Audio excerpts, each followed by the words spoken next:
Hi po. Kamusta na po ang Jabra mo, ma'am? Okay pa po ba? Kasi kino-compare ko siya with Logi H390, etc. So, gamit ko ngayon tong Jabra. Naka-connect sa phone ko. And okay naman siya ngayon. Working pa naman. And yung makikita niyo po dun sa link ng description area, yung link kung saan ko nabili to sa main video. So, doon yung makita yung link ng product. So, okay pa naman siya ngayon.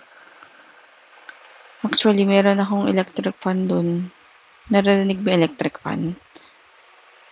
So, papakita ko pag walang, pag wala tayong headset.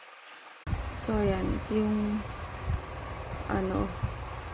yung sound ng cellphone ko and yung electric fan. So, makikita niyo yung pagkakaiba ng sound. Kita ba? Rinig ba? Rinig. And then, balik tayo dito sa Jabra. So, ayan. Maka-compare nyo yung kanyang difference, di ba?